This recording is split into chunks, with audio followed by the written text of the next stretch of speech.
Good Good afternoon, afternoon. everyone. My name is Amanda Williams, and I'm Head of Environmental Sustainability at the Chartered Institute of Building.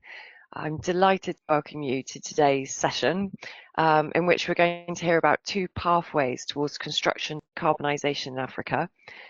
First, I'm going to open the session by setting the scene a little bit with a reminder of some of the context and introducing you to the CIOB's position on sustainability. I just wanted to start by briefly reminding us the global environmental context, and I think this is a really powerful graphic. No words, no numbers, no graphs, just a series of vertical coloured bars which show the progressive heating of our planet in a single striking image. The climate stripes, as they're called, were created by Professor Ed Hawkins at the University of Reading. And I like this graphic simply because it clearly and vividly shows how global average temperatures have risen over nearly 200 years.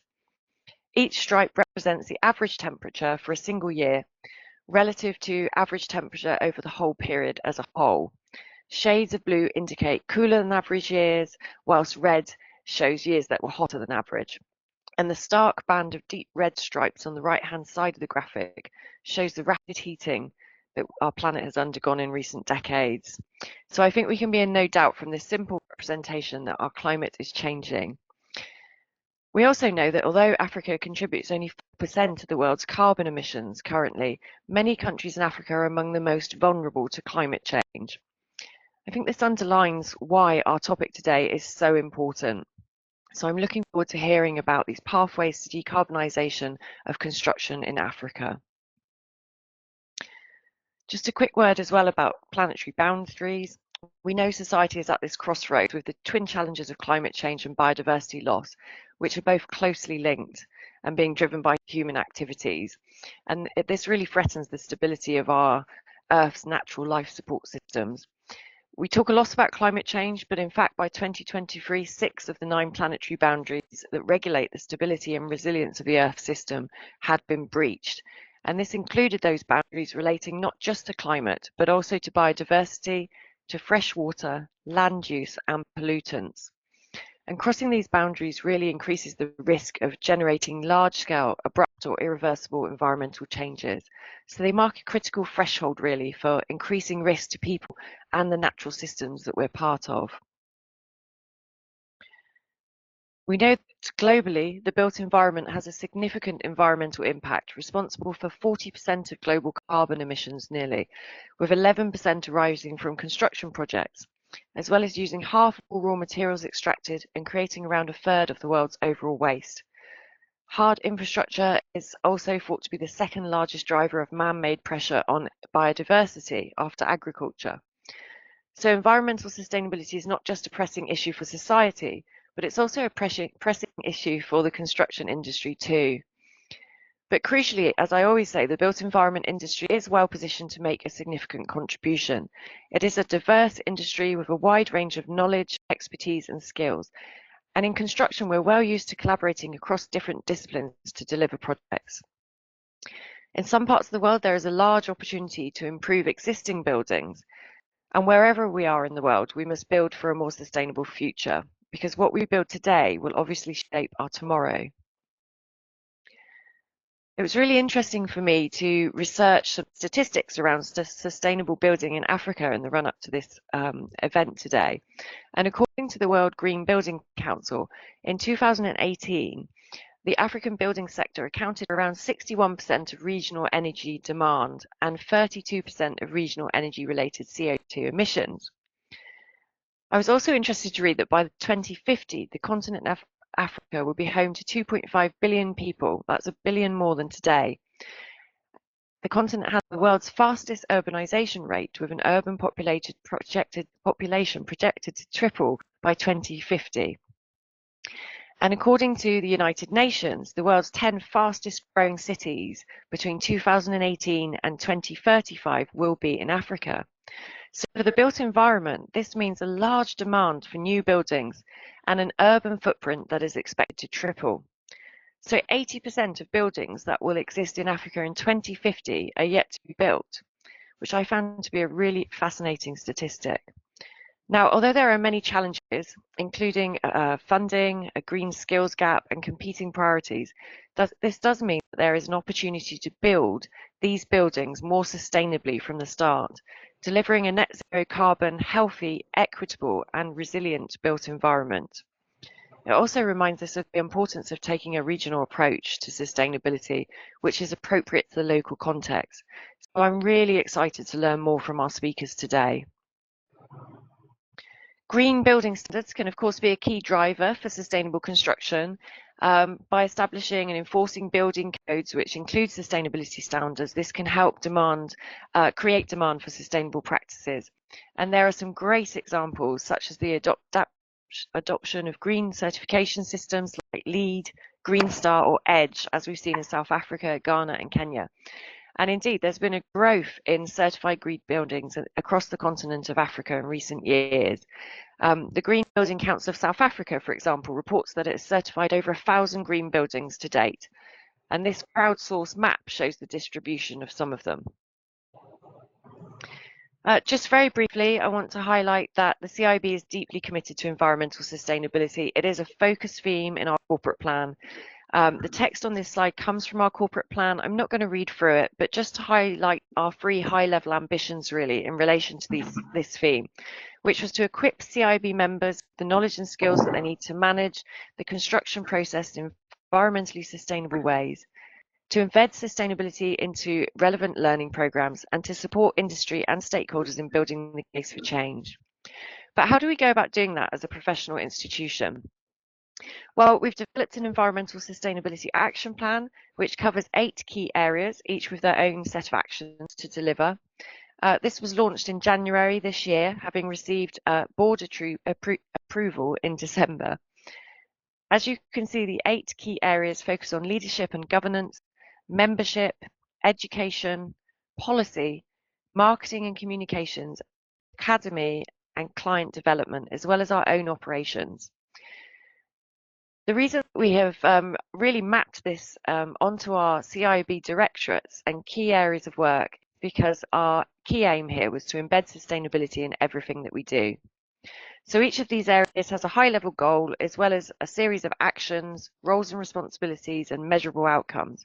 And this ensures that across the organisation, we are embedding sustainability in our core activities, considering it in all of the work that we do and the ways that we support our members and the wider industry. I'm not going to go through the action plan with you today because there are around 70 actions across these 8 areas over a 5-year period, but it is available to view on our website if you're interested to find out more. And there's also a CIOB webinar on the CIOB Academy, which looks into it in a little bit more detail. Finally, I'd just like to highlight that our president, Professor Mike Kaglyoglu, has taken the UN Sustainable Development Goals and the built environment as his presidential theme for his 12-month presidency. And at CIOB, we've been doing an exercise to map the CIOB's activities against all parts of the organisation to see where we are contributing to these goals. And what has been interesting is finding that we make some contribution against every single UN SDG. From the important work of our Equality, Diversity and Inclusion team, which contributes to goals 5 to 10, for example, to the work of CIOB Assist, which helps CIOB members and their families when life gets tough, contributing to goals 1 to 3.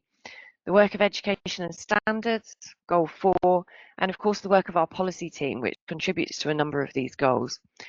This exercise has been really interesting because it's shown that we can be a force for good across these broad themes in line with our charter and its commitment to public benefit. And perhaps the most important UN SDG, which I'd like to just highlight briefly, is number 17, partnerships for the goals. Because as we know, sustainability challenges are complex challenges. They cannot be solved in isolation. They require us to collaborate across disciplines, across organisations, and between industry and other bodies. And partnerships can help organisations work together to create new technologies, new products, new business models that are more sustainable and resilient, as well as building some momentum for change. And as partnerships can also help businesses share practices and insights to develop effective solutions that are tailored to local needs, I think this goal is particularly important. So it's in the spirit of Partnerships for Sustainability that we welcome you to this session today, which is a joint session from the Chartered Institute of Building and the Centre for Science and Technology Innovations. We believe that it's really important to collaborate, not just because of our shared commitment to sustainability, but also because it is by working together that we can help meet the big challenges of our time. So now I'm delighted to hand over to Teddy, who's going to facilitate us through this session today. Thank you very much, Amanda, for sharing insights on CIOB's position on sustainability, and most importantly, for an inspiring opening remark, that really sets the tone for our webinar today. And for those who have recently joined, Amanda Williams is our head of environmental sustainability at the Chartered Institute of Building, and she plays a very crucial role in promoting sustainable practices within our industry, basically ensuring that we are not just building for today, but most importantly, for a better tomorrow. So we do want to thank you, Amanda, for opening up this session and setting quite a very positive tone. Thank you very much. Thank you. I've just went on without even introducing myself, but hello, everyone. My name is Ndando Tedi Kuzuayo. I'm the membership and education lead for the CIOB, and my role today is very simple. I'm just here to pass the mic and keep the energy flowing. So as we dive into our discussions, I'd encourage you all to jot down any questions you may have. We'll definitely wrap up with a lively Q&A session led by my fantastic colleague, Cecilia. So don't be shy. Please engage with us. And again, I said I'll just be handing over the mic. So now I'm thrilled to introduce our next speaker, Imabla Mukira, who is a talented structural engineer at Mass Design Group based in the beautiful country of Rwanda. He'll be sharing valuable insights on low-rise, high-density buildings. So welcome, Imabla, and the stage is all yours. Thank you very much.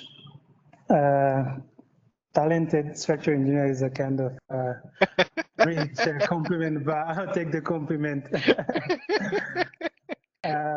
Thank you, everyone. I'm very happy to be here and speaking to every one of you and looking forward to engaging with you. And I'm simply going to share some of our work here in Kigali, Rwanda, and what we have learned towards the construction, the decarbonization. So, my name is Imabla Mukira. It means, literally, the translation means a lovely rich man. So my parents really wanted me to prosper in life. But today, I wanted to talk about something different, about our work towards reducing the carbon in our construction. As I said, I work for MASS. MASS stands for Model of Architecture Serving Society. And this is a non-profit organization, architecture organization that was founded on the belief that design is never neutral. It could either heals or hurts. And this continues to be our guiding mission to our practice today. And our works, we design, build, research, train, advocate for architecture that promotes social and environmental justice. Just a little bit of background of what we have been up to. We have been operating for over 15 years to support with partners who help amplify their missions through infrastructure. And we have completed over 230 projects across the globe, and within the realms of healthcare, affordable housing, community conservation buildings. And we are not only architects, we are multidisciplinary organization with architects, landscape architects, engineers, writers, filmmakers, and so on, like representing around 20 nationalities across the globe. And we have 4 offices. I'm currently in Kigali, which represent the Africa studio, and we have 3 other offices in North America. I wanted as well to echo what everyone is going to be sharing today. We know, the imminent challenges that we are facing, and I think Amanda has already mentioned that even though we are not, Africa as a continent is now contributing most at the moment, but we are suffering from the consequences of global climate change. And why does this conversation matter to us? So we know that Africa's population is growing fast, and we are going to be more, we're going to have a population more than China and India combined by 2050. So we are going to be the continent that is breeding most of construction. So this conversation matters now, and it's important that we start streamlining our efforts and collaborative effort to set standards that we could follow, and footsteps for practitioners to follow. Our approach really at MAS is looking at the project in terms of performance and provenance, meaning that we are very intentional on where our materials are coming from. And this is to protect the biodiversity and co-create a climate positive future for the communities that we are working with. And we work with materials that have positive social and environmental impact through the supply chain. This means that we have opportunities to create jobs and provide training skills. And we are very intentional of what happens to our buildings and materials at the end of their life. So we design buildings that are durable and adaptable by selecting materials that can be reused in the future. So the whole life cycle analysis, thinking of things like deconstruction once the building reaches their end of life. And one of the examples that I wanted to talk to you about today is RICA. That is the Rwanda Institute for Conservation Agriculture. Not very far from Kigali, about 30 minutes drive. This is a project that was funded by the Howard Buffett Foundation and the government of Rwanda. And this will be the first climate positive campus in the world. And wanted to share our journey and our approach to achieving that through design and construction. So we know the power of architects, and I wanted to really have a conversation on not only that we have the power to make change, but how much of a change that we can make if we are intentional about it. A bit of background about this project. It sits on 1,500 hectares, comprised of 70 unique buildings, which only occupies about 40 hectares. And this university or institution is not connected, is off-grid, so basically relying on its own solar panel. And the water is sourced from the nearby lake, and those are being used for, treated, used for potable water, and the non-treated water is used for, say, like cleaning purposes. And then we have a loop of, getting water from the lake, treating it, using it for different purposes. So it's 100% off-grid. And this project really is an epitome of project by local people with local materials. About 98% of labor was sourced within 100 miles, and 96% materials by weight were sourced within Rwanda. So that means the whole structure. And we employed and trained around 1,700 workers on site, formalizing with earth and timber construction. And the structure comprised of stone foundations, earth and timber, and exposed timber. And this was the timber structure only helped us to achieve around a 90% reduction from embodied carbon compared to what we would have taken if we went with steel roof structures.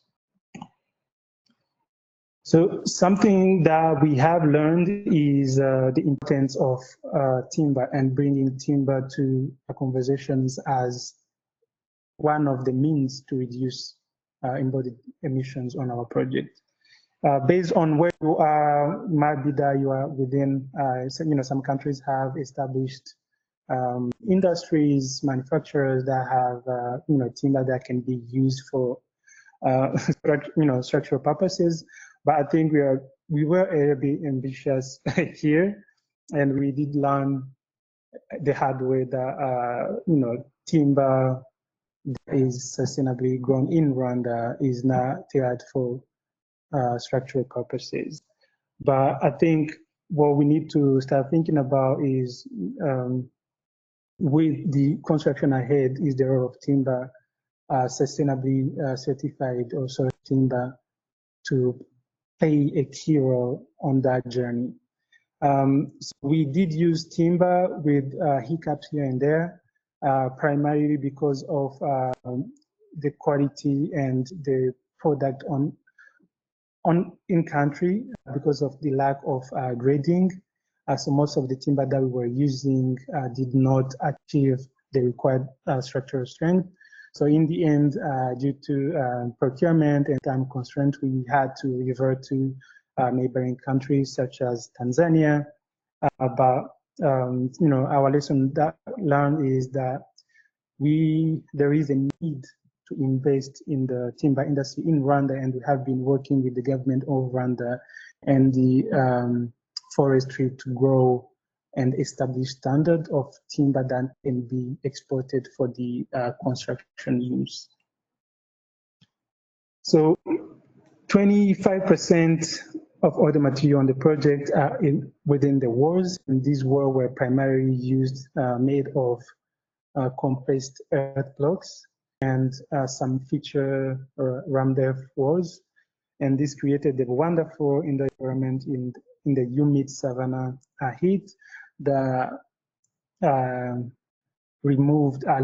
the necessity to use, other tools to cool the room. So we are entirely relying on passive cooling.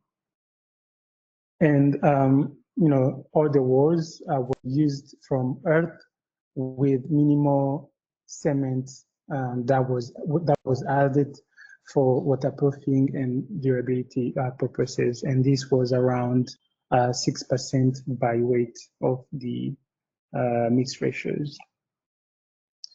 So in total, we used 2.5 million blocks, which were made by 60 people on site, which were really impressive. And we partnered with other organizations to train individuals on site with this low-tech skill that can be replicated, across other constructions.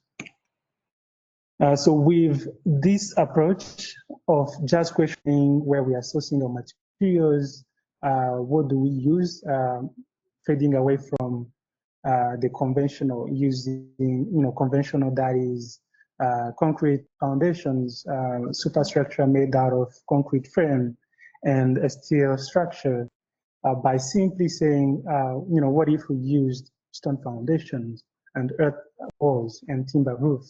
We were able to reduce the embodied carbon by 58% compared to the business as usual approach, which is quite significant. And we hope that this project is going to inspire other projects in the area. So we know that the first step is to minimize our impact in terms of what we are emitting in the atmosphere. But doing less harm is not going to keep the biggest impact of the climate change at bay. So we know we need to remove carbon dioxide from the atmosphere, and we need to be regenerative. So I mentioned that this project is around 1,500 hectares, and this building sits on only 40 hectares. So we planted 40 hectares of native savanna forest, which will sequester enough carbon dioxide to mean the campus will be climate positive by 2040, which was a huge achievement in this kind of institution. The second thing that I wanted to talk about in some of our work around this discussion as well. We know that the need of the tools and the accessibility of the tools for the practitioners to know the impact of their buildings, and being able to measure it. So we have realized the challenge to access those tools, and we have been working on this tool, which is for Rwanda context, free, available for anyone to use to measure and reduce the embodied carbon for their project. And this is a project that we have been working on with different key stakeholders, such as ARAP, FCBs, and the University of Rwanda, contractors, to understand what really is the coefficients or how our materials are sourced or produced, so that we can not be relying on westernized materials or coefficients that are typically used for those markets. So we did delve into different construction materials, so that we have a better understanding of what it takes to produce them. So this toolkit really is a combination of two documents. One that is a guidance document. So this simply seeks to explain how you can incorporate embodied carbon assessment and reduction practices into your breeding. So say you are going to breed, you're planning to breed the project. So this toolkit will help you to know what do I need to consider, what materials, what structural grids, what are these recommendations that I can have at hand, so that I know that I'm following the right footsteps. And then the second is the Rwanda Embodied Carbon Calculator, which is a user-friendly Excel tool that allows anyone really to quickly estimate their carbon for their project. So that means your quantities, multiply with your material coefficients, and then you have an output of where what materials or what assemblies are contributing to the higher part of the embodied carbon on your project. So for example, on take the graph at the bottom, it shows on this project that steel reinforcement is the highest contributor. So you could go back and say, what can I do to reduce the steel reinforcement? If I'm using reinforced concrete, what are the other opportunities that I can consider? So really to have a visual of the hotspots of your biggest embodied carbon contributors on your project. And then other wording around, what makes the huge impact if you want to reduce embodied carbon, and at what stage you want to start having these conversations. You have more agency when you just, starting the project, and that means like when you start, starting to plan, And once you start construction of the project, there are challenges, and you can only make certain changes. And as the design of the project progresses, you start to lose agency on what you can reduce. So it's highly recommended to start thinking of these at the starting of the project. And then we also provided other guidance, as in like, how do you meet your client objectives while still considering the embodied carbon reduction strategies, because it is a common misconception that you cannot do both. You cannot get what your client wants and still achieve a lower embodied carbon breathing. So, we have guidance, as in like, what if you want a low cost breathing? How do I still do that but achieve a lower embodied carbon breathing? So these are all provided, as in for someone, if they are now able to have a deep dive with the calculator. So this is a document that you can read and say, so this is a recommendation, or this is the approach that I can follow high level to be on the right path. And we also present those strategies for different areas of the breathing. So if substructure, raw material, or what approach do you need to use for the substructure, for the interiors, for the services, and so on. And then still on the high level recommendation, we also, thinking of, if you just want to have, summary of recommendations, so that you don't have to go through the whole document. High level key takeaway from this research is, for example, what is the difference between a 5x5 grid compared to a 6x6 grid?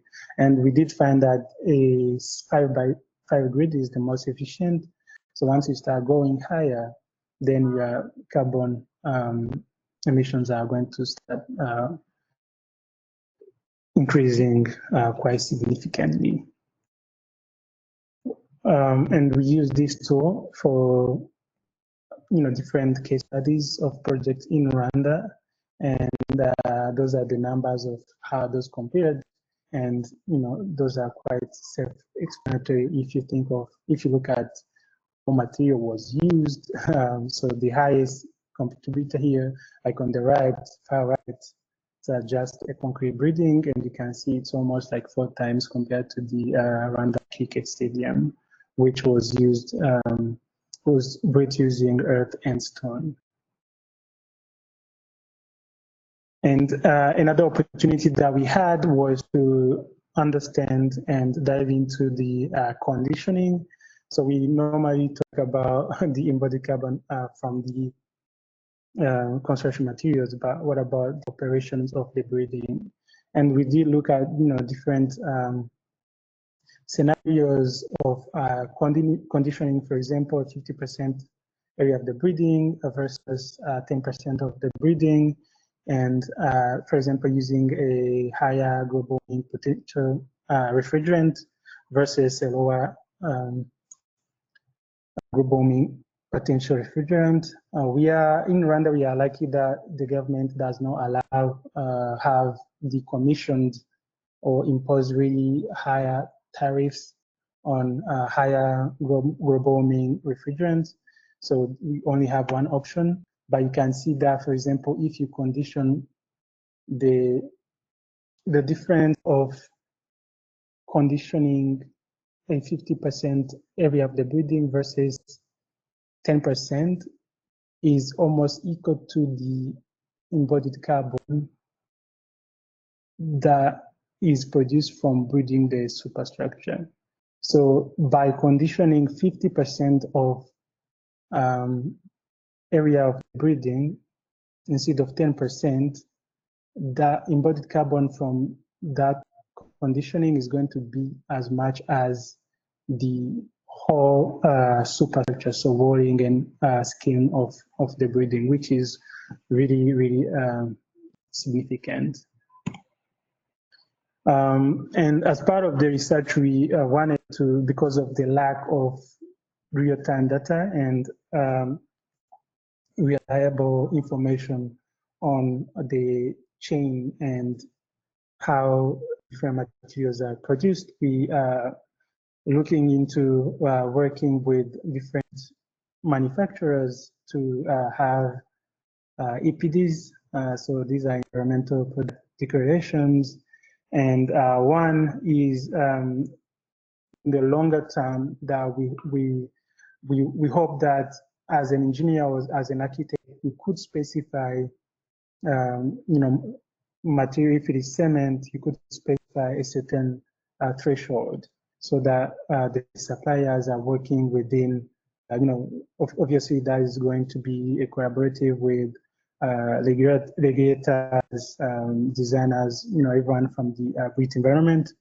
But this is like where we are and pushing the industry to really invest in the performance and understanding on these materials, scrutinize the process, and really have the baselines and push manufacturers and designers to optimize their process so that we can,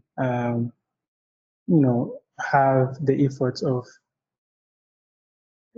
using the least embodied carbon materials.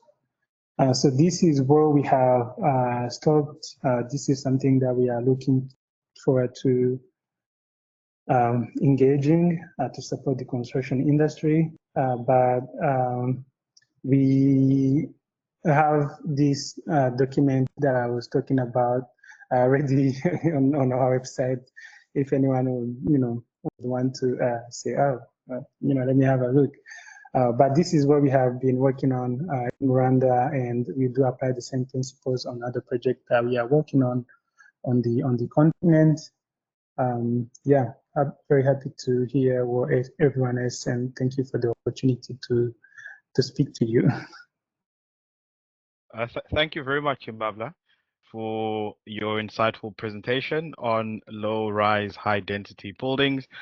I was actually very tempted to ask you a question, specifically about the campus. It's a very interesting sharing, but I just remembered that we said we'll hold our questions towards the end, so we'll pause. But I was very keen to know how long it took, for that campus to be completed. Let's just hold that thought, and we'll talk about it at our dedicated Q&A session towards the end. But I do want to thank you for sharing your presentation, Imabla, and yeah, we'll see you on the last bit of our workshop. Thank you very much. My pleasure. 100%. So now let's keep the momentum going. I'm excited to introduce our next speaker, Gift Mazera, who is the CEO of iCrit. So Gift is here to discuss something I see as truly innovative. His platform actually allows users to wirelessly monitor the health of concrete in real time. So this is a game changer in the construction technology, and I'll now be handing over to you, Gift. Welcome, and the floor is yours.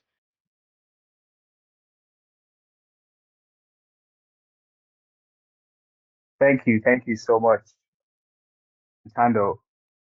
It's an honor and a pleasure to be here. Thank you for everybody for making time. I don't know if I'm audible or could I just proceed? Yes, we can hear you. Please proceed and share your presentation. Okay, thank you. So I'm gonna be talking about iCrete. iCrete basically is wireless concrete monitoring, and so probably I should start with the background myself. So yeah, I have a background in civil engineering, and so I'm really interested in concrete. When I was on campus since I graduated, I just picked it up as a side project and went on, and I felt like this is something that I could work on and change the space and African landscape.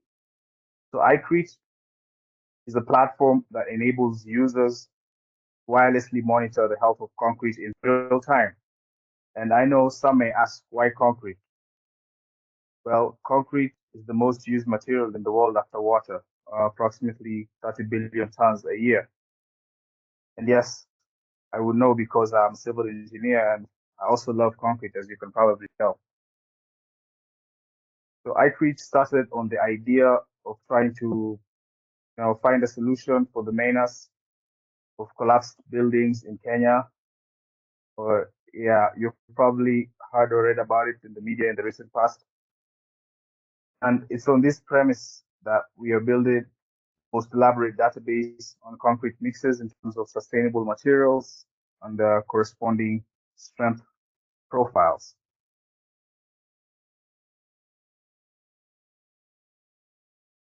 Yeah, so just a minute. Yes, so thank you. Our mission is to accelerate Africa's transition to a more sustainable construction industry. And we're doing this by developing a comprehensive database of concrete mixes, focusing on optimizing sustainable materials and their corresponding strength profiles. So it's just amazing how over 1 trillion tons of concrete have been used since the onset of industrialization. And I'm really looking forward towards the next trillion tons of sustainable concrete.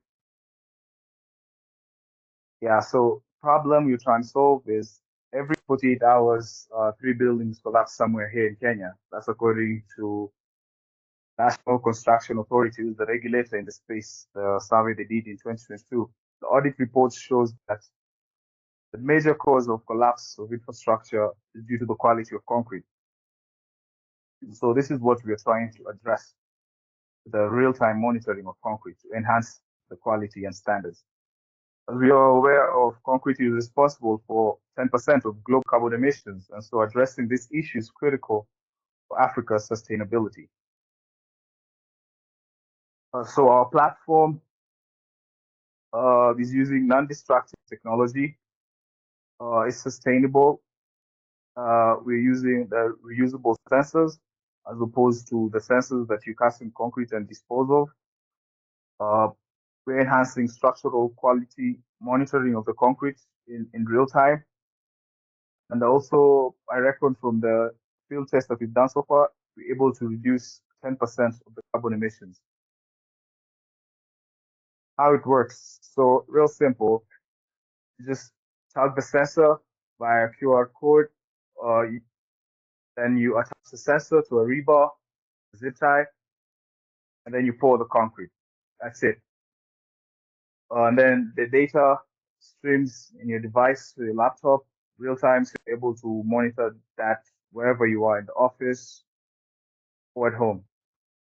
So previously, the material lab guys use concrete cubes or cylinders, so they had some limitations, namely time delays that are associated with lab results delays, guys coming on the site and batching the concrete, mixing it, taking it back, testing it, getting that information sometimes can take some time. Limited data points where the data that you get intermittent based on when samples are crushed. So in this sense, the data is discontinuous. Inaccuracy. Here, the lab kill samples will have different conditions that don't reflect those on site. So yeah, different ambient conditions and also difference in the surface area to volume ratio. As we know, like a cube or cylinder has a smaller mass. And so in this, the heat dissipated in a smaller mass is different from a huge slab of concrete. So, and this is due to the heat of hydration when the cement mixes with water. And so that's how we're able to detect the temperature and correlate this to the strength. So another limitation was resource intensive. So the process of casting, curing, transporting, and testing samples is labor intensive and also requires significant resources like time, energy, materials, and also emits carbon. So concrete maturity method, what is it? So as per ASTM C1074, which is a standard that goes in detail to describe what concrete maturity is and the calibration, it defines it as a technique for estimating concrete strength that is based on the assumption that samples of a given concrete mix attain equal strengths if they attain equal values of the maturity index. Based on this principle that the concrete strength is directly related to its hydration temperature history or the curing history of concrete. The caveat is the maturity method requires a pre-calibration of a concrete mix before it can be used to correlate the maturity to its strength on the site. And each maturity calibration is specific to a concrete mix design. So essentially, each class will have a different calibration. So class 30, class 25, and so on. So STM C1074 requires the pre-calibration of a concrete mix to establish that relationship between maturity index or the time temperature factor and the concrete strength for that specific mix. So it involves basically casting 17 samples under controlled conditions where you crash 15 and 2 of the samples are left for monitoring temperature history. And then after this test on crashing and relating that strength to the maturity index that you get, the result produces a concrete maturity curve that becomes a reference for field applications. So in this sense, we're using the Nusselt equation. So the different standards. Maturity is widely standardized and accepted by building codes. So I've listed a few, and I'm happy to talk about that in great detail in the Q&A. This is just some of the standards that we use in ensuring the quality of the product. Some of the applications for iCrete is in thermal control plants, which basically mostly is in mass concrete applications, where some stipulated in the contracts that the maximum temperature for the core might be something like 80 degrees Celsius, and then the maximum temperature differential is 19 degrees Celsius. So to monitor that and the necessary interventions needed in the thermal control plans, so that is one application. And the formwork removal when you're jumping forms from one to the next. So this can really help you know exactly when the concrete is ready to move to the next safely. 3, also in post-tensioning, in concrete, in saw cutting, the curing optimization, and also in the opening of traffic on concrete pavements. This can really tell us in real time when the road is ready for traffic to pass. Some of the benefits is that we save time because you get the data in real time, and also you get alerts. So this can save time and help you move to the next level a bit earlier than usual. And so inherently, when we save the time, we also save money because on the material, equipment, and labor costs associated with the time, and we know how much it costs to run a construction site per day. Also enhances the safety and the standards of construction, and in this, we also save lives. We save the environment by reducing the concrete or cement content and the energy used in heating or cooling or probably preventing like demolition of false structures because we can able to predict early on how the concrete is performing in real time. So we have enhanced data insights. So we're able to tell the temperature of the concrete, we're able to tell the maturity index, the relative humidity, the environment, and the compressive strength of concrete. In summary, iCrete is wireless, so it's easy to use and get the concrete data remotely with a mobile phone, laptop, any device. Real-time notifications, so you get relevant alerts for concrete strength thresholds that matter to you or to your client. And collaboration, which is important. Here we're able to share reports and collaborate with team members and relevant stakeholders like the regulator, NCA here in Kenya, and help them really narrow down on the structures that need attention. We're also able to customize the dashboards where we create user-friendly, intuitive dashboards to track KPIs that matter the most to organization or the clients. And this is the breakdown of the competition and the landscape. And so we're able, with iCreate, we're able to give you real-time data. You get a reading after every 30 minutes because that is actually what is stipulated in the ASTM. You're able to get alerts whenever a certain threshold that matters most to you is reached, and give you a heads up if something is going awry so that you can address it early on. It's reusable, so it's sustainable, and also has data encryption, which is important, for data privacy and security. So, regards to sustainability, big fan of APDs, so it helps the industry move forward. And as we're aware of, the APD measures the environmental impacts of any product and measures the entire life cycle impacts of that product. And happy as an industry, concrete is in a transition period from a huge contributor of carbon emissions to net zero or carbon neutral industry. So APDs in the construction industry is similar to a nutrition label in the food industry, where you pick an item off the shelf and check the nutrition before you actually use the product. So we're thinking of it in the same line, concrete. So we reckon with EPDs, automation and integrations with quality control system would help accelerate our ability to innovate better, low carbon concrete and green cement in that regard. By using EPDs, Africa's construction industry can push for greener materials and accelerate the adoption of low carbon concrete. And so, brings the question, as iCreate, we've also started incorporating sustainable materials like biochar, primarily used in concrete for its ability to sequester carbon. Incorporating it in the concrete locks this carbon into a stable structure, potentially contributing to net zero carbon building practices. So I reckon that preliminary tests have shown that improved strength by using low ratios of biochar, enhanced water retention by using the material, and also increasing the thermal insulation, because biochar has a low thermal conductivity, making biochar infused concrete a potential candidate for thermal insulation applications. Yeah, in conclusion, I would say the future is bright, and we're really looking forward to sustainable concrete being used going forward now that we have the tools and technologies to enable that. And in the old, we used to say if you pollute the environment, you'll pay a fine. So maybe a carbon tax.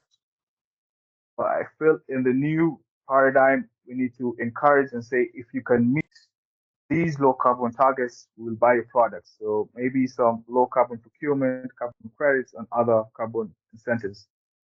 So with precise real-time data on how concrete performs in the field, we can gain critical insights on how to optimize our mixes for cost, performance, and CO2 savings. So please join us in transforming Africa's construction industry by embracing real-time concrete monitoring and sustainable materials. Thank you so much, and happy to take any questions. Thank you so much, Gift. That was a fascinating presentation on wireless concrete monitoring. It's really incredible, to see how technology is really transforming our industry. So thank you so much. And again, for all Q&As, I hope we're noting them down because we will be having a very dedicated Q&A session towards the end. But again, thank you very much, Gift. And yeah, you'll be joining us for our last bit of Q&A. Yeah, thank you. Okay. Looking forward to it. Okay, thank you. So now let's move to our final speaker and collaborator as well for today's webinar. I'm delighted to introduce Cecilia Wandiga, the Executive Director and Trustee Board Member for the Center for Science and Technology Innovations, CSTI, founded in 1998 as a UNESCO associated trust. So CSTI is a hub for research and development focusing on applied sustainable chemistry in industrial ecology. So today, Cecilia will be presenting on the biodiversity intactness index advisory. So welcome, Cecilia, and the stage is yours. Thank you very much, Tando, and thank you everybody for joining. And I don't know about you, but right now I'm super excited about what I've seen today. So looking forward to hearing your questions. In terms of who CSTI is and why we're collaborating with CIOB, we're mostly research scientists, chemists, environmental research specialists. So if you've ever thought that the scientists that have been researching climate change and warning the world are only in the Western Hemisphere, our founding members have been doing all types of research, whether it's atmospheric, soil, water, since the 1970s, and they did contribute and were co-collaborators in establishing not only the direction of climate change, but also the anticipated effects in Africa. At that time, it wasn't even necessarily, nobody knew what we were going to call it, climate change or let alone global warming, but the trends were there. So in 1998, it became obvious that the effects of climate change not only would be felt, and remember this was an evolution of thought. In the beginning, there was a question as to if there were less emissions, would you only see the climate variability in the places where the emissions were occurring? The data then proved that no, even though Africa has less emissions, the effects of climate change would be felt. And as many have pointed out, they would be felt more acutely here. Less infrastructure, less finances, insurance products, financial ability to recover, but also dams to hold water or reservoirs. There was just a need for different types of infrastructure in order to be able to mitigate these climate change effects. And there was also less knowledge about the adaptation that was needed. So in that spirit of working with the communities to begin sensitizing them towards adaptation, our first projects were focused mainly on working with farmers to adapt their behaviors toward climate smart agriculture, such as mulching, and seed bulking and all these different, we worked with that in a county called Makueni in Kenya. At the time, the pictures were pretty severe in terms of drought. Now it's known as a breadbasket. And also they achieved, instead of building concrete dams, we use sand dams. So something to think about in terms of materials. And they've created their own sand dam authority and are now looking to move to the next level in terms of managing water balance ratios. So it shows that this is a continuously evolving process. We've been very happy to be collaborating with Mass Design and iCrete as we're now looking at how do we plan. You can see Mass Design has a design lab for abundant futures. We're hoping to build something similar in Kenya in terms of Konza and start replicating these at many scales, because we know everything becomes hyper-local. On the finance side, one of the things that we've learned over our experience is that within the context of getting financing for these projects, the language that has been spoken up until now in the development finance community and the development assistance community has been sort of more advocacy, community empowerment. But as we now reach out to the global community for financial support, there's a need to start talking about corporate language such as environmental metrics, social metrics, governance metrics, and looking at these due diligence risk issues from the perspective of corporate finance, which creates a lot of tension because they're so different and because the history of international finance has, and not just in Africa, but anywhere, has not exactly been designed for rural communities to speak their voice on how they want to allocate funds and use.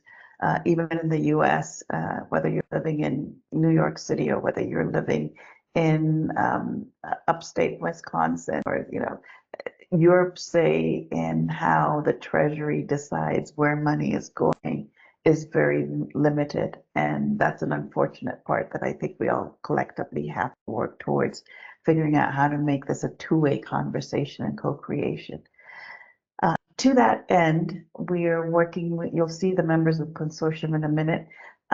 We've created a consortium of sort of early pioneers. We've got for-profit, nonprofit, we've got some government, and these are pioneers who embrace the vision, have had different levels of experience in trying to implement net zero, net positive construction on their own.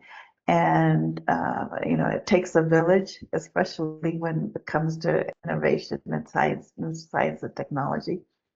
And there's the need to not only go measure carbon, but also measure our footprint on the environment. Look at this issue from when you put in a structure, as you can see this building, as green as it may be, as wonderful as it is, you're replacing the natural ecosystem that's there now with a physical structure. And how is that affecting the intactness of the biodiversity in that location? What can we do to restore it once the building is in place? As I mentioned before, we have a number of different participants, and these are the early pioneers in the consortium.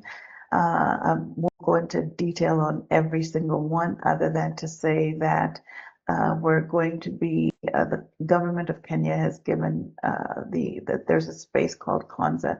It's a smart green city. What you have to do in order to co-locate there is to show that you're using digital technology and that you're using smart green designs and environmental positive designs. So everybody you see here, whether they're on the finance side, whether they're construction side, whether they're on the data or looking at developing systems, we're coming together, and this is still, again, in the early stages. We're still organizing and formalizing how we're going to work together. One thing that we've agreed on is just try and look at biochar as the material, and we figure out how to integrate it in different applications of construction, from the building to the water treatment systems like constructed wetlands, to the sourcing, to the urban greening. What kind of trees do you plant? Can we plant 14 species around each building? What kind of data do we collect? How do we help the community track the impacts on biodiversity? We also have an extended network. You'll see some of the same logos from the other side, but looking at how are we going to source some of these materials? One of the things that came clear is that when you build, whatever you build, whether it's in Kigali or Nairobi or Konza, that is not just something you build right there. There's what we call a supply chain. In economic language is really a regional or sub-regional trade network, or a continental trade network. So starting to look at whether we are in West Africa, East Africa, North Africa, Southern, Central, as we start moving these materials, can we maintain low emissions and increase biodiversity because construction materials move from one place to the other. We'll also need innovation challenge platforms, whereby normally the innovation challenges are issued from the global north to the global south. We can start issuing innovation challenges to each other within the African continent, but also reaching out from the African continent to the global north and saying, we framed the problem, here's how far we've reached, here's what we know, here's what we would like to be able to then see if your ideas are better than what we've already developed. That's the Wazuku platform. Looking at Shamba networks is the idea of we've seen with climate change, a lot of these insurance companies, when a disaster happens, be it some hurricane, but a lot of times we have many typhoons or extreme drought. What will happen is the insurance company will consider that an act of God. Now, you as a contractor, you as a company are in that space with liabilities that may not be covered if it's determined to be an act of God. So can we use Web3 digital technologies and blockchain to be able to collect enough data to figure out, can you self-insure through a catastrophe bond? And this is, again, all in early stages. We haven't developed all this yet, but we're beginning to think about how we come together. And because until we sit down at the table and try to plan and discuss these issues, we'll never get them done. We'll just be thinking it'd be good if somebody else did it, and we'll never get it done ourselves. So in this framework, we're trying to go for urban construction, and not only just low carbon, but you've seen the digital tools, and add one more layer to what you've seen in the presentation today is integrating nature-based solutions. We firmly believe that where you can use nature-based technologies in lieu of regular sort of engineered technologies, not that you can't engineer nature-based solutions, but sort of the hardcore materials, you are now working more in favor of nature, and you're also teaching people to be more attuned to the negative impacts. As an example, soil acidity and pH. If you start getting a very high urban population and there's too much waste, we could put an enormous amount of sensor probes into the ground to alert people the pH is too high, or we could plant shrubs and trees that the leaves start changing color and teach people when these leaves start changing color on a regular basis. If you start seeing that there's too much brown on the outside, check the soil pH. Maybe now you have you're altering the ecosystem in a negative way. So and it be a little more affordable than trying to put a sensor every one square inch on a property. Not that we don't want the sensors, we do want the sensors, but looking at how to harmonize both approaches. And so what we're going to do is look at different areas, urban transitions, whether right now we're trying to avoid degradation hotspots. What we know in the African continent is a lot of times when a new city emerges, the degradation sort of starts accelerating around that urban spot. But we're also looking at then areas that already have high degradation hotspots, and how do we reduce that?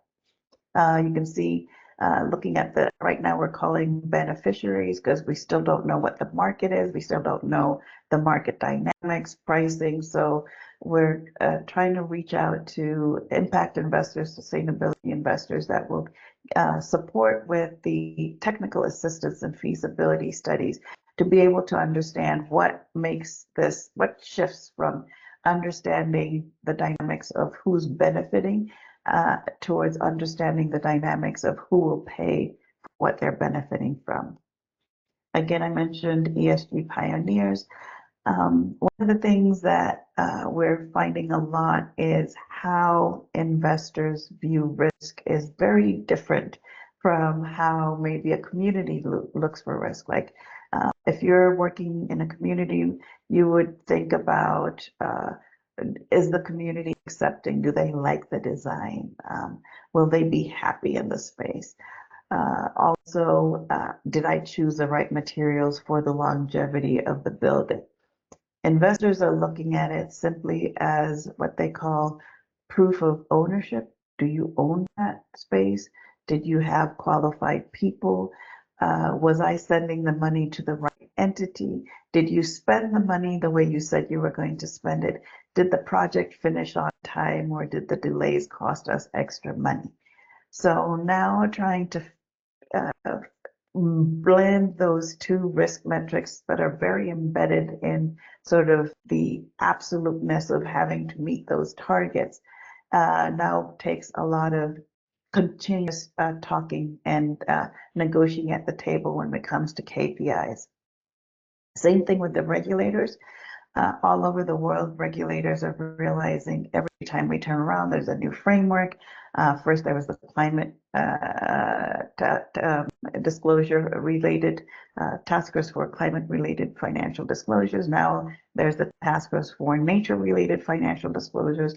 There's also an emerging framework about social risk and social related financial disclosures. So there's a lot of new requirements coming out to articulate to investors when something is and is not quote unquote sustainable. Those risk metrics then trigger the behavior of where or not you can and cannot move funds, but also then trigger the need to regulate in terms of, for example, we say we want more circular materials. Okay, where is the storage location for that construction demolition waste going to happen? Where is it going to be stored? And what are the safety? What if it has a lot of mercury filament in it? Is that going to leach in the ground? How are we going to protect people from the reuse of mercury, which we know is a toxin in those circular materials? So there's a lot of questions that start coming up also on the regulatory side that we need to start paying attention to and discussing. So looking at our methodology, where there's many ways to approach sustainability in the built environment. And as you see, there's a design side, there's the engineering side, there's the theoretical side. We decided that we're going to anchor in the contractual side. Looking at when we take on a project, what does that contract look like? What is that BQ going to look like? How is it that you're going to meet these scientifically valid KPIs? Who's responsible? Who's accountable? Who assumes the risk? Who mitigates the risk? How do funds transfer at different stages of a project to make sure all these KPIs, financial feasibility, and regulatory requirements are met? And how do we know that at the end of it, what we said we were going to do in terms of the design meets what actually happens in terms of the operations? As you know, there's a lack of data and there's a lack of visual data. So when we say a hotspot and we say there's an emissions problem, we need to start evaluating, okay, we may not have a lot of CO2 emissions, but we use a lot of diesel in construction just because of the type of equipment we use. Do we have high sulfur emissions? Can we start mapping and seeing what type of emissions we have where and how does this affect? We tend to think about the construction also. What about suitability? We were talking to one civil engineer who's a geotechnical soil analyst, and he said, a lot of people are rejecting 3D printing because you can only go 1 or 2 stories. What they're forgetting is that there are a lot of places in any country where you won't be able to put up a high performance building because the soil is either too not strong enough or just too loose, or you have a high water table. And there's a lot of geotechnical risk at putting a high, sort of superstructure there or a skyscraper. So you'll have to do either 1 or 2 stories anyway. So why not think about those locations as an adequate place in which to test? You've seen we had soil stabilized bricks. You've also seen the rammed earth. And then what about if you had to move very fast and you didn't have enough people to train? What kind of technology are we going to look at? So also looking at when is it appropriate to bring in different types of sustainable technologies and why? And how do we use all these tools as a technology platform rather than getting locked into this is the one right way or this is the best way to build something? Thinking about all these different sort of toolkits for construction and model this against development pathways. A lot of people have been thinking about oh, renewable energy, solar, but what about the fact that when we have most of our cities and urban areas and rural areas in Africa, the primary source of fuel is charcoal. So we're not really thinking about switching from electric to solar, fuel-based electric to solar. There wasn't any electricity to begin with. What we're thinking about is switching from charcoal to what?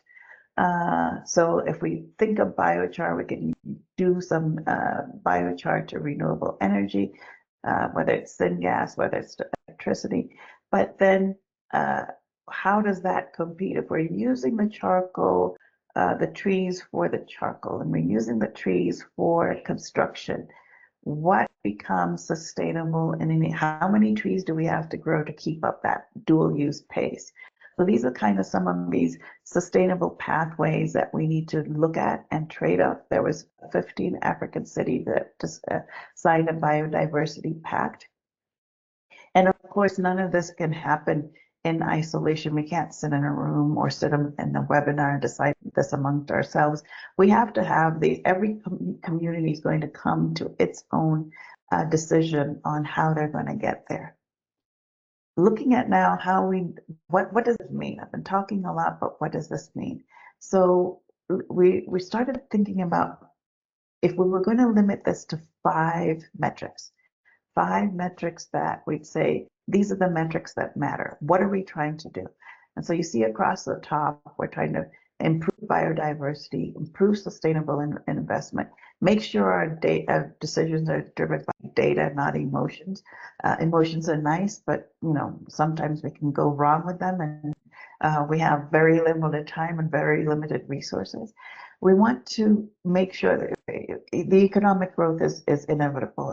With those population numbers, we have to not only accommodate people, it's not just buildings for them to live in, it's buildings for them to work in, hospitals, schools, and also looking at the interactions between these different types of built environments.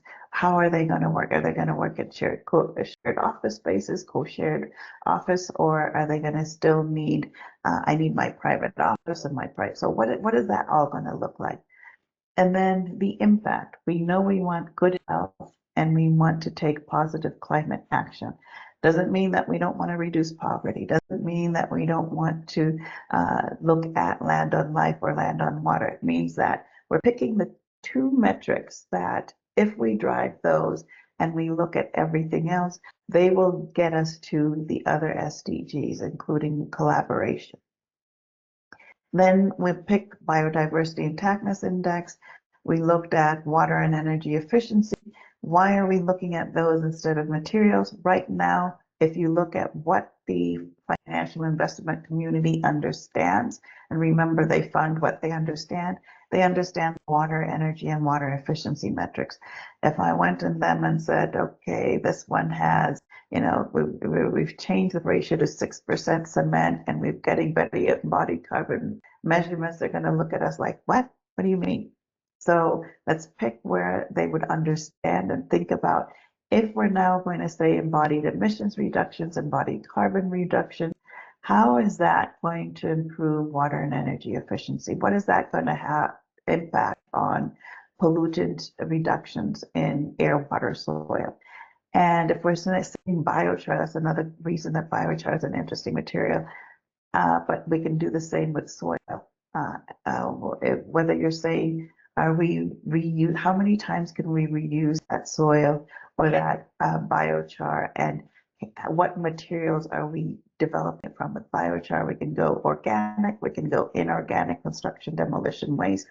So what an investor is going to say is, great, you can do it technically. Does it save me money? Or why is it that I'm looking at these issues? What difference does it make? Now, taking this into another granular level in terms of what does this mean again? We're looking at one particular location, so now you can start asking questions. If we're going to build a building and we're going to have 14 trees around each building because the developers call it 14 trees, which trees are we going to choose and how do they impact the wildlife and the biodiversity in that particular location? Are we just using this material as a construction? You saw GIFT had some measures in terms of how it improved concrete hardness, but what about to improve the water retention in soils? Can we also use it as a water filtration tool? Is that also, once we start moving materials at that industrial scale, will there be anything left for cooking with charcoal? Those are questions that we need to start evaluating. Lab to building, the scientific part of analyzing all of this in the built environment is typically regulated. If you look at the regulations for most African countries, the regulations are there. You need to test the soil for pollutants. You need to check the air. But what's missing is the laboratory infrastructure, the scientific infrastructure to surround all contractors to make sure they have adequate access to not only the equipment and the analysis, but also the expertise to help them understand. Think about the early days in terms of African healthcare and how long it took when there was only 1 or 2 government labs and you needed your blood work before surgery. Same thing as right now the state of what's happening with the built environment. You have limited access and it's causing, just like it would be making a surgeon hesitant on what they do before surgery, we're now hesitant on what is the best intervention to save the planet while we're putting up these buildings. And of course, all of this is new, where all of us are having to learn as if we're in kindergarten, no matter how big of an expert we thought we were on skills. Even if you know how to do all these calculations by hand, there's a need to speed up the rate of data, just like you saw when it was explaining. Speed up the rate of data collection, speed up the rate of data analysis, going digital with all of this and making sure we don't make mistakes. So how are we going to do all of this in real time and have a life and look at what we're supposed to do with moving the needle forward? Looking at group learning environments, just like this seminar with collegial environments, figuring out who's good at what and letting people share roles, share responsibilities based on their strength. Also building the capacity to share together and how we interact on that level. Looking at interpersonal. If you've never been in this webinar and you've never heard of any of us and any of us approached you to say, let's work together, you'll be like, no, I don't know you. But the more we come together in spaces like this, the more we start building interpersonal relationships. Oh, I think I remember you from this. Let's talk. Let's meet. We have just recently the good fortune of being gained a new partner from the European Union, Cascade Foundation, based in the Netherlands. Very unique in their skills. They fully understand innovation within the academic context. They have managed a lot of innovation co-creation sessions within academia, transferring knowledge from academia into industry. In that, what they realized is it's not a technology transfer, it's a social transfer. And we need to really create mechanisms via which people become comfortable sharing and bridging across disciplines, across institutions, across countries. So they have a Dreamweaver sandpit, build the big visions of what we want to do. Then they have co-creation sessions, which is we roll our sleeves up and decide how is it that we're going to do what we said we're going to do and what are the measures that we're going to hold ourselves accountable for in what we're doing. And then this also then starts translating into action on the ground, communities. And what we hope is going to emerge from that in terms of the community action is we'll now start seeing global South leaders, just like you see in architecture from ABC, from anywhere in the world, or engineering from ABC.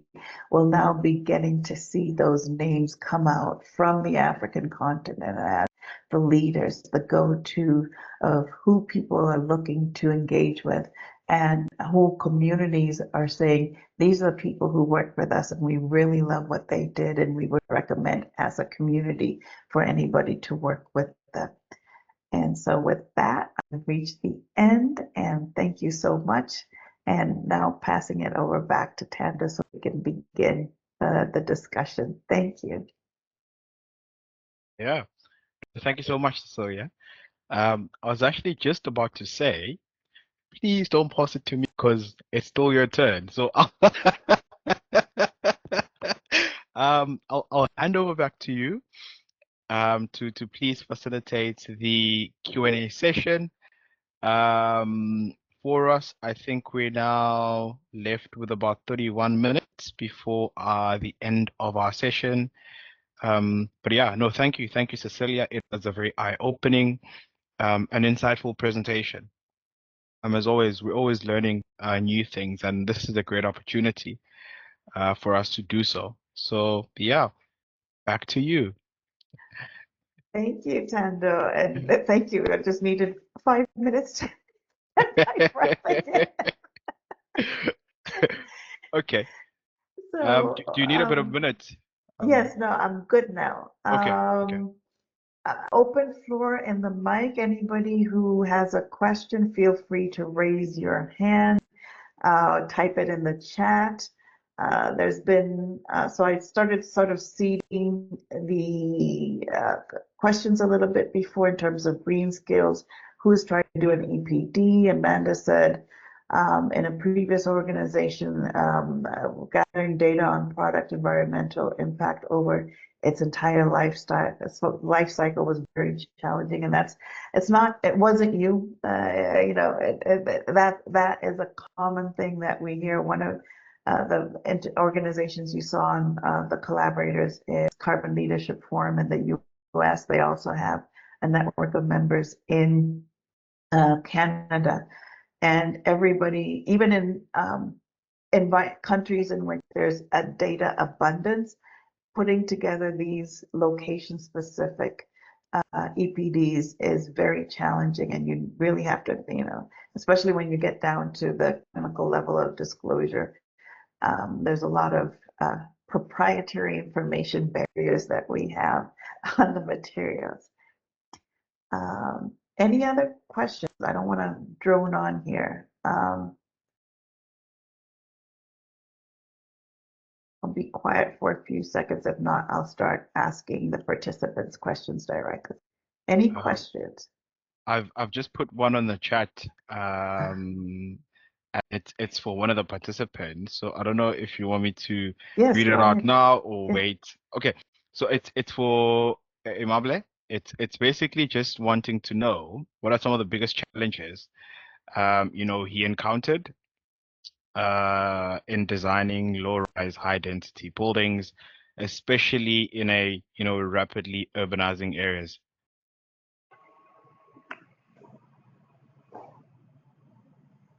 Right. Challenges. Everything has challenges.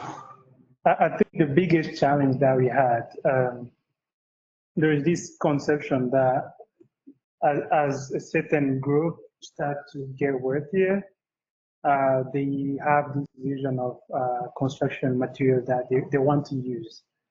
So that is like steering towards CNUs, concrete, because that looks more than, and generally these urban buildings are most of the time regarded as one man's material. And so what we wanted to say, to have is an example of what you can achieve. Have, spectacular building, exemplary, say this is what you can actually build and achieve if you consider this, and it can be safe and durable, right? And actually, another outcome of the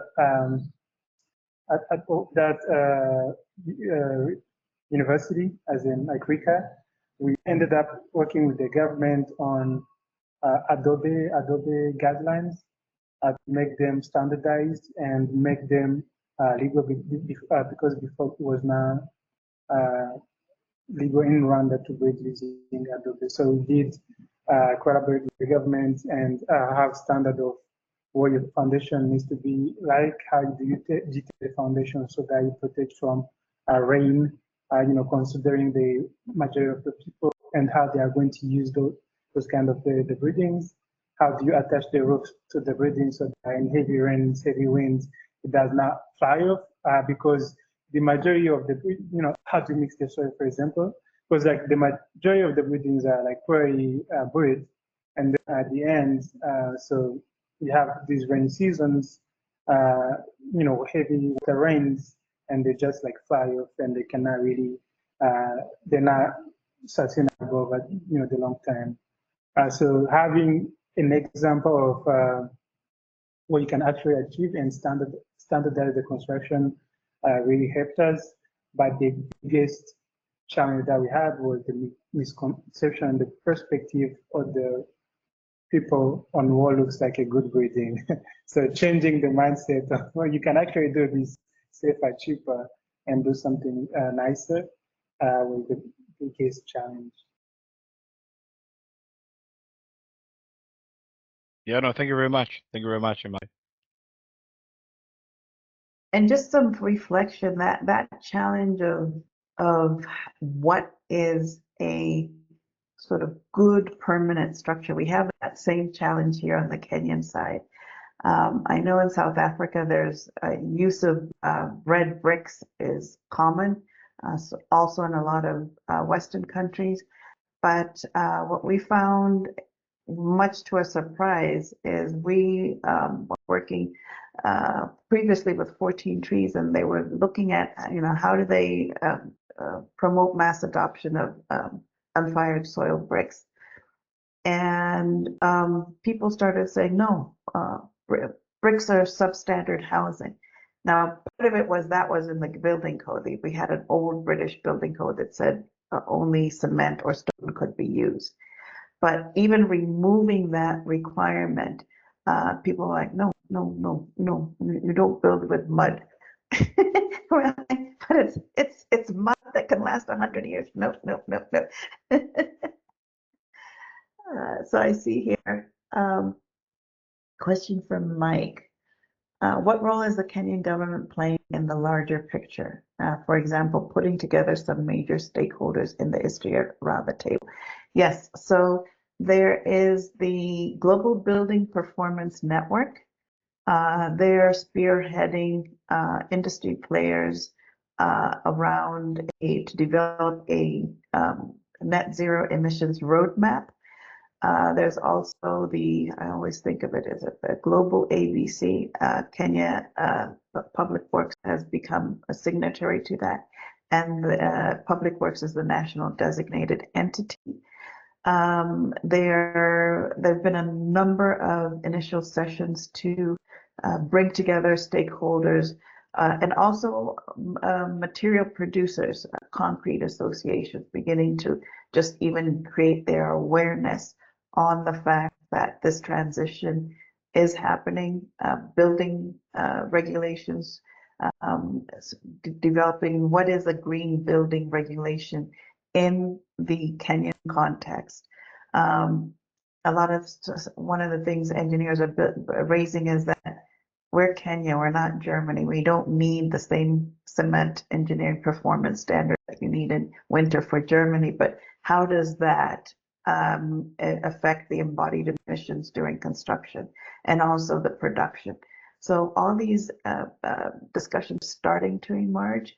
Another feedback that's coming out of the conversations is that there needs to be coordination of these discussions and a lot of possibly a role for an institute like Chartered Institute of Buildings, a lot of training, because you might be an engineer with 40 years of experience and you have a lot to bring to the table, but you're not going to go back and get another master's degree.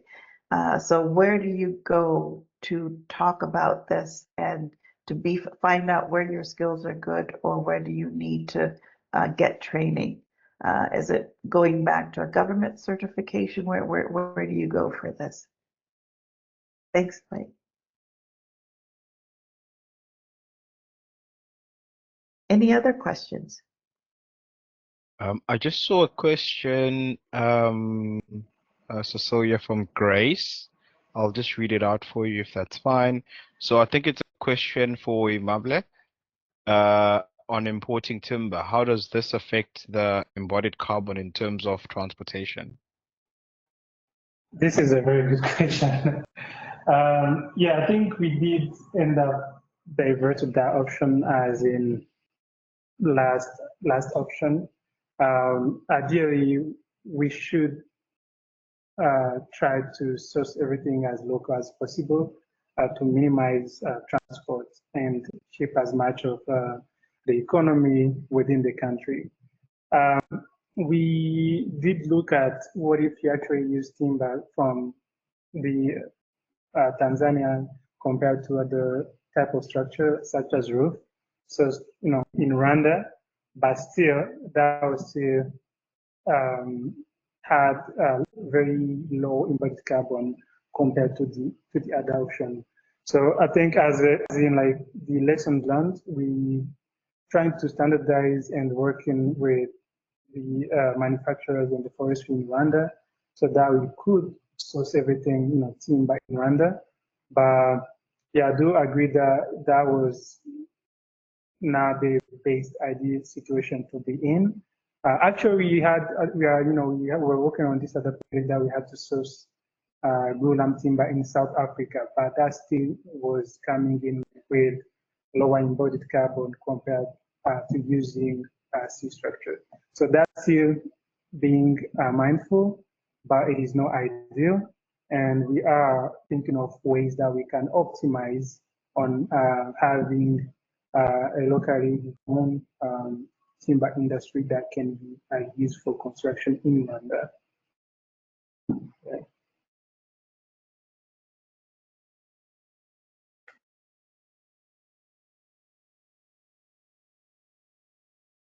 And let me punt over to Gift.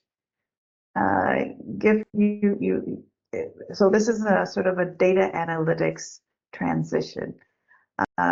You're piloting the sensors with different concrete users, manufacturers. Are there any aha moments that are coming up? Are you noticing any trends that were unexpected? Just give us maybe some more context on what's emerging as you do these pilots. Yeah, sure. Thank you. Great question. Yeah, so one thing that stood out for us in several of the pilots that we're doing with the ready-mix producers, the contractors, the precast suppliers, is that there is a mismatch of what they actually aspire to get and what they actually have. So you'd find that in most instances, the challenge was almost always over designing the concrete element. So this instance was speaking to issue on the surface area to volume ratio, where you'd find that the concrete slab that was poured ideally gains the strength way faster than the concrete cube or cylinder that was prepared as a sample and then taken back to the lab. And so the difference in the heat of hydration and the size of the mass is key. And this is what we're seeing in the data that we're collecting, and we're communicating this to the producers, and they're adjusting their mixes and calibrating it further, including more SCMs and in terms of cutting down on the costs and also in sustainability. Yeah. Then I'm beginning to think about interplays here. Amable said they used 6% concrete ratio. They also found that the 5x5 was better in terms. So start playing. I'm catching you guys cold. So just play with each other in terms of if you had sensors and you had data and you were talking to each other. You're here in Kenya, Amable is working on a building in Rwanda. How does that work? Let's just start doing this dream weaving vision together. Engineer to engineer, what would you love to happen? First off, thank you for that question. So, first of all, Rwanda is a beautiful country. I'd love to go there myself and just see the lovely baboons and the environment. I also happen to be an Arsenal fan, so visiting Rwanda is top of my list. But now, down to the collaboration path, I see, looking at the great work that MAS has been doing over the last couple of decades, I think is amazing and awesome. And so, uh, we're open on collaboration with them and so that they can further develop the materials that they have in mind and bringing that sustainability, the urban setup, and the universities that they're building, so that we could do more research in terms of this material and track it in real time, how it's performing before we take it to the lab. I'm sure we could get more savings in terms of the cost, and bring down also more savings in terms of the sustainability and the embodied carbon that they're accurately measuring. But I'll pass it on to Amiable to talk more on that. Yeah, I was actually fascinated with the technology for some reason. I never came around that. But there are different cases that we've met on construction sites, whether we do not have a proper understanding of the concrete strength, or we want to have a real-time understanding of what is happening, especially to have an efficient, construction process. So I think what I actually was thinking and looking forward for, is one, collaboration. We talk about, I think, the role of what two hands can bring to optimize the processes. And then second, I think there is transparency in access to the data. So, there are certain cases that say you are on a construction site or the lab, you take something to the lab, you have to be there, or you get results which are really not replicating the actual concrete. That tends to happen, based on, depending on the contractor that you are dealing with. So I think that transparency is really key to having, a trusted quality control on the construction project. So that is, one thing that I would actually make me want to collaborate. Yeah. Thank you both. And for those in the audience wondering why we're agreeing, there's some football discussion going on, Arsenal versus AFC Bournemouth, and who's the better team. So there's some friendly exchanges. Before we get to the question Tando posted, I was thinking, Amanda, you had in the beginning you had mentioned CIOB is working on a sustainability plan. Does any of this fit? Do you see potential for this type of interaction under the plan that you've been developing? Yeah, thank you for the question, and sorry for my disruptive comment about football as well. I'm afraid we touched on one of my favourite subjects there. So yeah, in terms of our plan, I think something that's been mentioned a number of times today is around green skills and skills development as a topic that's just cropped up as in passing in a number of the presentations. And I think that organizations like CIOB can have a huge role in helping to bring together people to find solutions and address that skills gap really, and helping to convene different audiences and different speakers, for example, just like we are today. So I think skills is a really interesting topic that I'd be interested to hear more from each of the other speakers on, if that's possible, in terms of whether or not, just like other parts of the world where CIOB works, including here in the UK, whether green skills and that skills gap is a particularly big issue in your countries too. Thank you, and I'll combine that with the question from Tando and chat. In what ways can young professionals or students prepare themselves to drive sustainability in their future careers? I'll lead off with something that surprised us as we were reaching out. It wasn't just professional skills. We started reaching out on our bias, which is the natural sciences, chemists, physicists, and they said, okay, we've heard of green chemistry. We had never thought about, and we'd never been taught in class that we need to use this for building construction. We've been told, oh, you make in chemistry, you make atom efficiency or energy efficiency. We've never had to think about what you do for that with cement or building material. So they said, the first thing you need to tell us is, are we actually needed in the construction industry?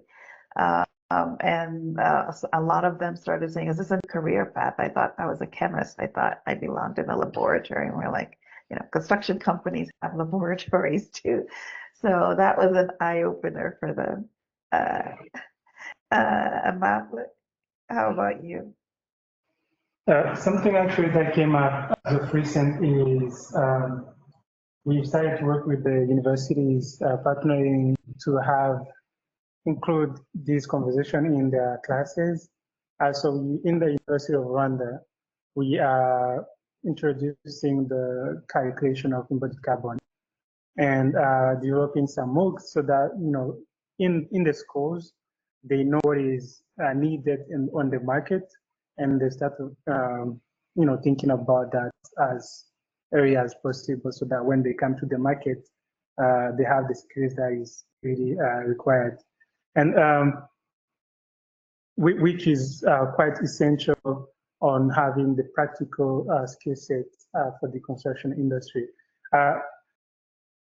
Like when I was in university, I never thought that I would be talking to people like clients. I never worked on my soft skills.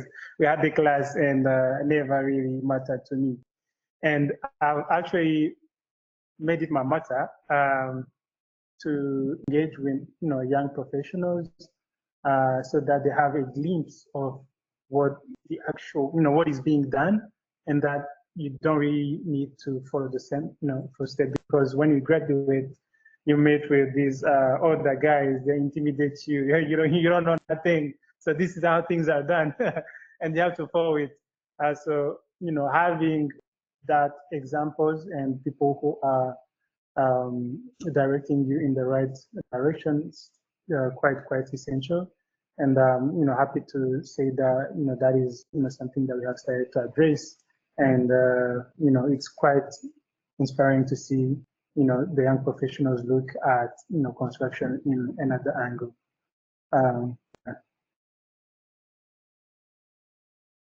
Thank you. I'll switch over to Gift. And so answering the question about young professional skills, you're interesting because you're also in that transition zone from university into the professional environment. And then we also have a question from Mike, so for follow-up, which is looking at this sort of big data, ultimate, looking at sort of a Lord of the Rings, one ring to rule them all. We're now looking at is there a single source of truth in all construction projects? So the question then under that umbrella is, can you link this data from sensors from various concrete elements to a BIM model, exploring that into digital twins, which we've been talking about? But once you do that, do we get to a single source of truth, or do we just find more rabbit holes that get us confused and we need to look at more data? Yeah, sure. I'll take Mike's question first. So thank you. Good question. So I think in the past we have been limited because of data silos. So everybody was operating in their own small space. And so, iCrete essentially is a wordplay on intelligent concrete. And it's the age of intelligence. So I think also concrete deserves some intelligence. So that's what we're working on. And so That's I'm talking about API integrations. So it's about interoperability of all these systems and how they can come together and communicate effortlessly and securely. And so yes, this is something we're currently working on with the API gateways and integrations, and happy to go in detail further. But yes, this is what we are working on. And on the question about the youth, the next generation of young budding engineers, I would say this is something that we are actively pursuing. We currently are in talks with two universities here in Kenya about some of the students are seeing some of this information. And I would say this technology is really appealing to the younger generation. And so uh, guys who, they want to look cool when they're on their site. And so most of them are playing with this and really scanning the QR codes and testing it and asking us a lot of questions online. So we've held spaces severally on X, formerly known as Twitter, and so, like, a lot of young guys have been reaching out and asking us if we can partner with their learning institutions and come on and really bring them on board this new technology, because I feel like this is something that is actually meant for them, because this is the future of construction. It is digital, it is sustainable. So think green, think equity. And just to clarify, I don't want to put words in your mouth, but the single point of truth or single source of truth. When you started this, you were looking at concrete maturity index and building collapse. You've mentioned that you're now hearing that those in your network are beginning to adjust their concrete ratios based on the data. Do you think we'll get to the optimal, like for example, Kenya has a lot of different, Nairobi is high altitude, colder. Towards the north, it gets so scorching hot, your shoes will melt, the soles of your shoes will melt. Then we have the coastal area. Do you think we'll get to sort of localized, optimized ratios in each region? Great question. Right. So in the past, concrete has been assumed to be operating in a vacuum. And so guys were really interested in the concrete, what's inside it, and guys were really not paying a lot of attention to the environment that the concrete is placed in. So we find that concrete are placed in cold areas where they experience winter, would generally mature a bit slower than concrete, which is poured in hotter areas on during the summer. And so with this device, we're able not only to detect the data or the temperature of concrete, and we're also able to tell the ambient conditions. So then we would see from the data if this is the same concrete mix that is placed in one area that has a different altitude from the next. It would be easier to explain from the ambient conditions that this is why this is happening.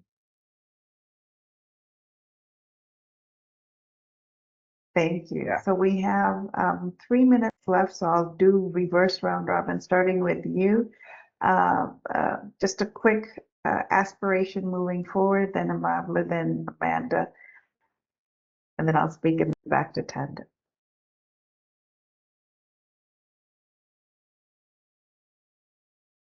Just what would be, like, just quickly, what your aspiration after this? Gladly be happy to collaborate with like minds, and it's an honor really being here and talking to great minds and listening to all the great work that everybody's doing. I believe equity is just playing a small role in enhancing sustainability and Africa's transition to a sustainable construction industry. So yeah, I'm really looking forward to it. Thank you. Amabla? Yeah, I think what I've learned is, the power of, different entities to come together. You can only achieve much if you are working independently. So as a designer, you need regulatory, contractors who are doing, or like labs who are doing amazing work to really help you realize your goals. So I believe what I've done today is that we need to seek in areas that we are not matured. We need to seek and understand what other people are doing in the same area, and really push collaboration to achieve something really powerful. Thank you, Amanda. Thank you. I think what struck me today is just how fascinating this session has been and how much I've learned from listening to our speakers around the virtual room. And it reminds me of what a powerful role CIB can have, because we have 50,000 members internationally. And amongst those members, there is so much expertise and so much knowledge to be shared. And really, you know, that underlines the importance of that UN SDG 17, the power of collaboration and partnership. And so thank you really for all of the sharing today. And I need to go away and reflect on how we can make sure that we do more of this around the world. Thank you. We're hearing a lot, seeing a lot of the same on the comments from members. Informative session, thought-provoking, learned a lot. In terms of my reflection, I would echo the same and also say thank you to Tando for, there's a thing in, I'm not a qualitative researcher, but there's a phrase when they, like somebody like me was trying to learn and I can't do it, learning how to talk to strangers. And so he reached out on LinkedIn. He was like, "You're posting some interesting stuff. What are you doing in the built environment?" We just said, "Okay, let's get on a call and talk." And we hit it off from the. And then he said, "Do you think we should do this with more than just ourselves?" So that's how this came about in terms of the webinar. And it's just everybody who has come has been equally warm and equally rich. And that's my dream, that we can keep on building such a warm, collaborative environment moving forward. Over to you, Tanda. Yeah, no, thank you so much. And amazing reflections from everyone. So as we're closing, I do want to extend a very heartfelt thank you to each and all of our speakers for their insightful presentations. Just a quick reflection. We've explored critical topics from Mimabla Mukira's innovative insights on low-rise, high-density buildings, all the way to GIF's cutting-edge technology on wireless concrete monitoring, and finally, Cecilia's important discussions on biodiversity intactness index. And each of these presentations, you know, highlight the vital role we play in shaping a sustainable future for the built environment. And I do want to encourage everyone to really take the knowledge shared today, you know, and apply it in your own practices. A special shout out to my colleague Amanda Williams for her opening remarks and really just setting the tone and energy for today's session. Your leadership is truly inspirational, and I thank you again for making time. And just to save the best for last, many thanks to our audience for making time to join us this afternoon. I strongly believe that this webinar wouldn't have been successful without your attendance. As we conclude, I invite you all to stay connected. And if you have any further questions or thoughts, please do reach out. We're always happy to connect and collaborate. Until our next webinar, thank you all and do have a good evening.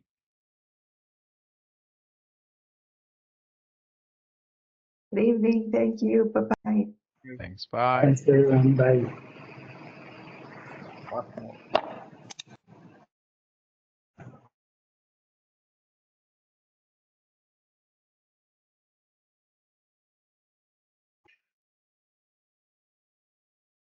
Okay.